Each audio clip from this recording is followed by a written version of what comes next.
Hi, it's Brandon from ThirstStim.com. Today we're talking about exercise and activity called the PRI, right side lying, left adductor pullback.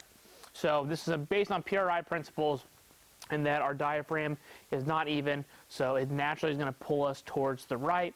And so the idea of this activity is to pull us back to the left using our left hamstring and our left adductor. What you're going to need is you're going to want some kind of small object to put between your legs and something you can push your feet against. We use our plyo boxes, you use a wall, you use anything that you can just get your feet on that's probably going to be about 2 feet high, give or take, maybe even a little lower than that. So as it says, we're going to lay on our right side to begin this activity. So we're going to start here. We're going to put our feet against the box or whatever it is you have access to with you.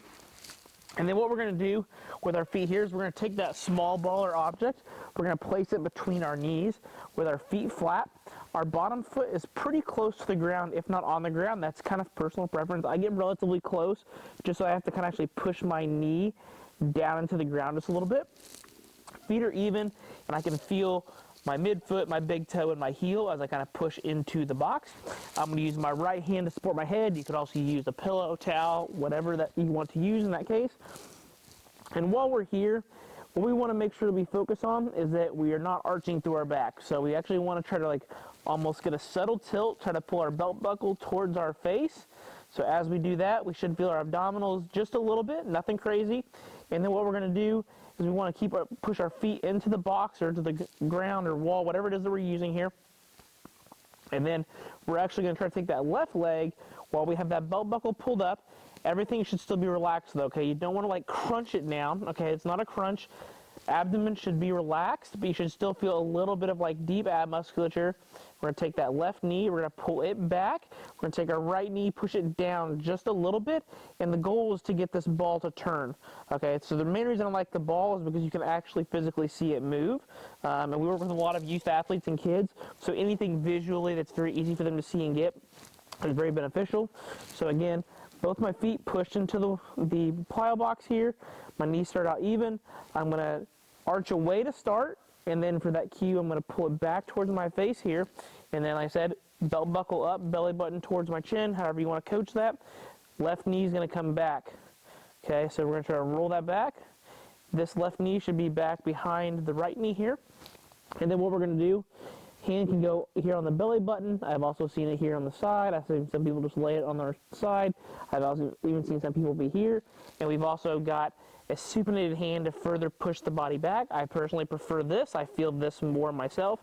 The other one here that works really well is having your hand down here and actually almost, not necessarily crunching, but as you exhale, the ribs come down, left side comes down. You'll feel a little bit left abs. That works well too.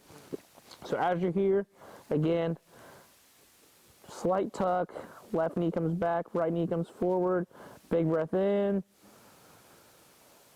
out through the mouth, relax. As you blow out, try to continue to further pull that left knee back. Even if it doesn't go anywhere, that's okay. And then you're just going to repeat that for 5 breaths. Make sure you don't lose the ball, so you don't want the ball to just go and fall out. Make sure you're getting this driven down just a little bit so you can keep the tension on the ball so you don't lose it. And then you would do your 5 breaths there. Okay? So, seems very simple, but when it's done correctly, you're probably going to feel, again, left hamstring, left adductor, maybe even some left glutes on that top side. Now, on the bottom side, you shouldn't really feel a whole lot. You also might feel some left abs. I might add that, so the left abs. But outside of that, you shouldn't really feel anything else. Again, it's not a bearing down, crunching activity. We're trying to open the backside up, trying to shift that left hip back, the right hip forward. And this can really help with a right hip shift. And it works great for people with wide infrasternal angles or wide ISAs. By being on the ground, gravity and the ground kind of push us together. And so what that does is that forces us to breathe anterior to posterior, what I like to call A to P. So it forces us to breathe this way and not so much this way. So those big wide people, kind of like me, the way we're built, we like to breathe out. We're kind of squished. The goal is to try to squish the other way, and that's going to help us restore some movement capabilities. Now when it comes to doing an exercise or an activity like this, You can do this before your workout and after your workout. You can even use this as a filler if you really wanted to try to maximize some time. Now, the big key thing here is to make sure you get a quality breath in through the nose, so good big breath. Again, you don't want to overextend when you breathe in, just good quality, big breath in through your nose. Exhale through your mouth. Let all the air out, feel the ribs come down. Try to make sure you're really going to get the air out. Hold for a brief second, breathe back in. And then breathe out again. You should feel that left knee come back. That right knee is going to feel more forward. Again, you're going to feel all that left hamstring, adductor, glute, and ab.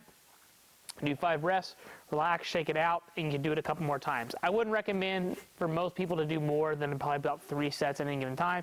About 15 breaths can take a decent amount of time. So as a warm-up, I personally like to do about 1 to 2 rounds of 5 breaths here and then move on with the rest of my warm-up. At the end of your training session, again, you can do a couple more sets of breaths before you get out. Let the nervous system kind of relax, and then obviously you can do something like this at home because I got to need a small object and a wall, which you should be able to find at home anywhere. So if you got any questions about this activity, please feel free to leave them in the comment section. Thanks. Have a great day.